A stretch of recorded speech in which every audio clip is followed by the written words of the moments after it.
and then we are gonna pick the normal difficulty level, which is what we're gonna run, and then we're gonna start in 3, 2, 1, start. There we go. What we will notice here is that the in-game timer is gonna be very, very different from the timer we are seeing down there. When we are actually running this game, we are timing it by in-game time because the loading times are really, really random in this game, and that will have a huge impact when you run. Plus that there is some menuing that is done for the pause menu that is required in the console version, but will not be required in the PC version.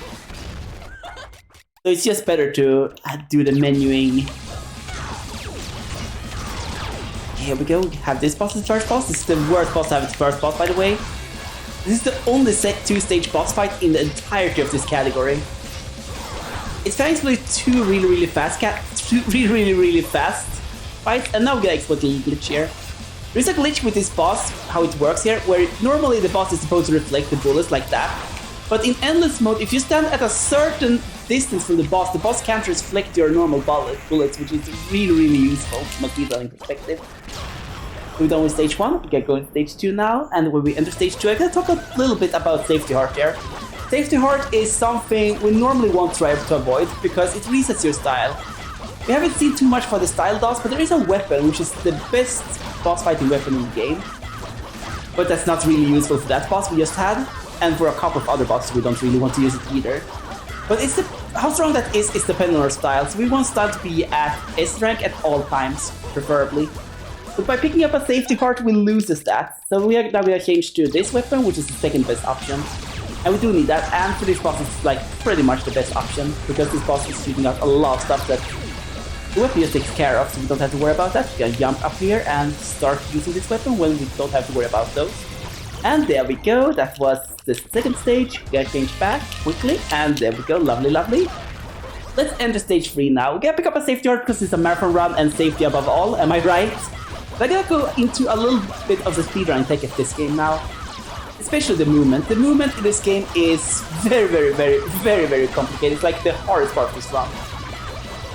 Normally, we are doing a lot of dashing, as you can see. Normally, we can only do 3 dash in a row, then we have to land and get some more, like, jump up again, which takes a lot of time. So what we are doing instead a lot of the time, whenever possible, or plausible, is do something that's called dash resetting. And there are several ways to do dash resetting. The most common one is, the most easy one is the ledge reset, or edge reset, when we are jumping off an edge,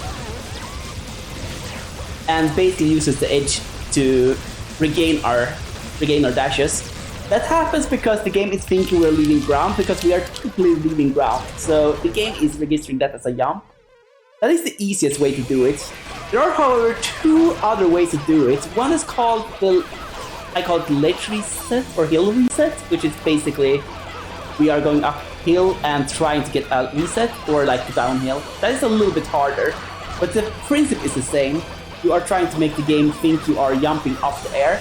And then we have the final one, the hardest reset, which is the flat reset, where we are doing some really interesting angling with the controller to make the game believe you are performing a new jump in the middle of a dash. It's the hardest version of the dash reset, and is very rarely relied upon by speedrunners. In the normal full run version of the game, the runners have basically taken a lot of time to try to set up a route that makes it easy to perform a lot of resets. But in endless mode, the cores are randomly generated, so it's really not possible to do that in this category.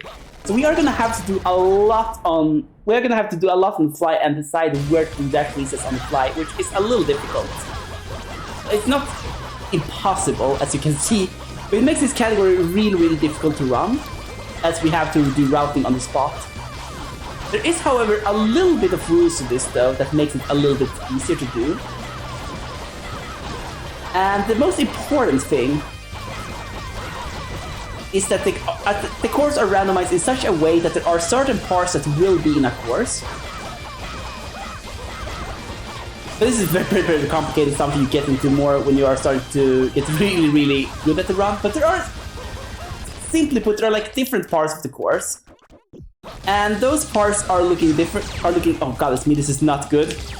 This is not the kind of boss I want at the end of the run. This is the final boss of the game. This is a really difficult boss and really slow boss, so this is gonna lose a lot of time. What I'm hoping for here is that a rare glitch happens, because if that glitch happens, we can basically get this boss stuck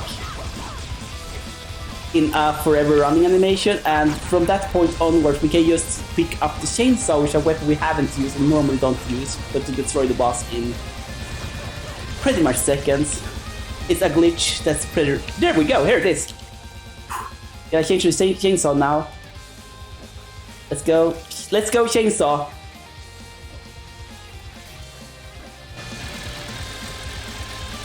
Here we go!